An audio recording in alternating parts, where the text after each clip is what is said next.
Hello and welcome back to the Beyond Respect and to an edition of AEW Collision Out of 10.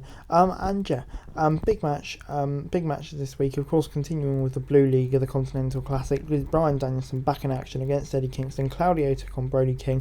Daniel Garcia is in action against Andrade, but we start things off with Claudio against Brody. And after the usual way of pre-show promos, the competitors in some of the matches, King made his way to the ring.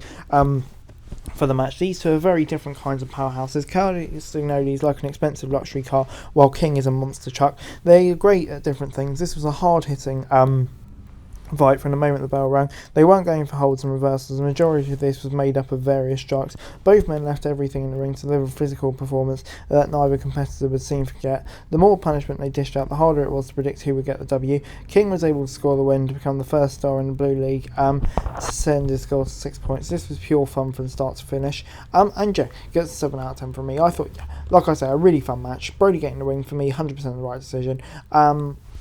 And yeah, he's really gaining momentum. And yeah, looks a long way back for Claudio now. But moving on into Hogan as she took on Abon. And after making a recently first televised appearance in many months, Abon was back in action to take on Kira Hogan. Abon was trying to imitate Hogan with their strange behaviour, but the former baddie quickly gained her composure and started dishing out offense. You could tell that they didn't have a lot of experience working together. Their vastly different styles led to a couple of awkward moments, but most of what we got here was solid stuff.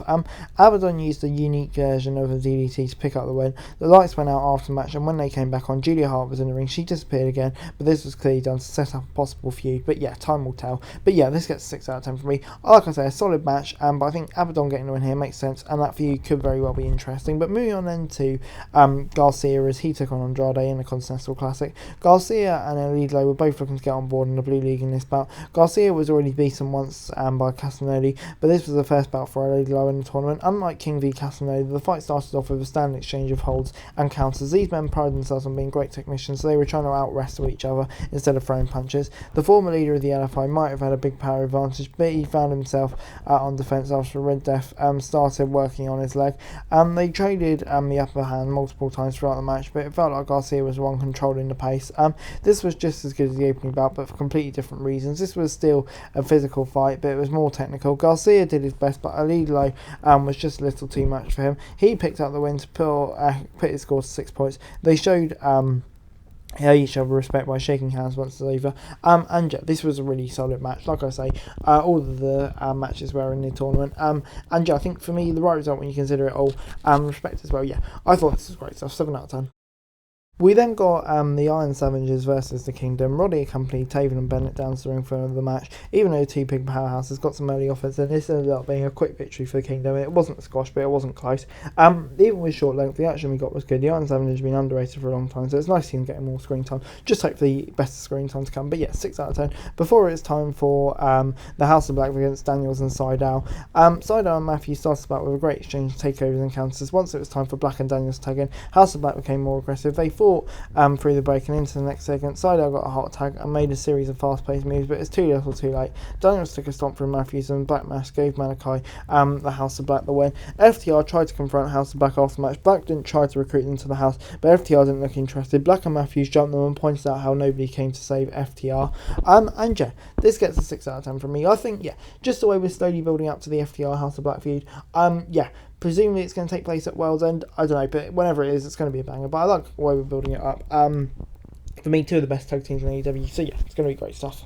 We then got Kip Saav in action against Vingo for an impromptu match. The AAA Mega Champion is a lauded high-flyer, but Saav an agile competitor in his own right. So this was a fast-paced bout with a few high spots sprinkled in to pop the crowd. This match was even more of a filler than everything else, but it was entertaining for us. They served its purpose and gave the fans in attendance some fun moments. Vingo is basically a human highlight reel. Saav came close to getting a few wins, but Luchador had a number and hit a 630 to earn a victory. He offered Saav his hand, but the show of sportsmanship was rejected. So yeah, this gets a 6 out of 10 from me. I thought, yeah, it's kind of obviously where we were going to go. Vingo's so great. This was always going to be an entertaining match. Every match with him in is, so yeah, makes sense. 6 out of 10. Before it's time for our main event, Danielson versus Kingston. Obviously highly anticipated. Both of these men, skilled strikers, but Kingston's size gave him an advantage when they traded shots. So the American Dragon also tries to rely on technical ability to out-wrestle the ROH World and Strong Champion. Each of the 3 classic matches so far have felt completely different, but all of them were equally entertaining. Stephen King was a slugfest, Garcia Low was a technical encounter, and this one fell somewhere in the middle. Kingston has already lost once in the tournament, so this was a sense of desperation in the performance. On the other hand, Danielson was trying to keep his eye safe while dishing out damage. Kingston started focusing on Danielson's injured orbital bone during the second half as the American Dragon kept himself in the fight and hit the running knee for the win. And yeah, this was a brilliant match. 8 out of 10 from me. The storytelling here was fantastic as well. With the position that Kingston coming in, finds himself in, and yeah, he's going to come fighting back. I think that's the story we're going in, but Danielson back in action as well. You can't beat it. A technical masterpiece. This was great stuff. 8 out of 10. Overall, AEW Collision gets the 7 out of 10 from me. I thought, yeah, a really fun episode of Collision this week. I enjoyed it pretty much from start to finish. The Continental Classic matches delivered as they often have done over the past few weeks. And yeah, aside from that, just some really fun action on the card as well. But like I said, the Continental Classic really hotting up at the moment. And for me, that is absolutely the highlight in AEW at the moment. But anyway, guys, that's the video. Thanks so much for watching. Like, share, subscribe. And as also, if you daily wrestling news, subscribe to the channel. It's greatly appreciated. Thanks so much for watching. Peace out.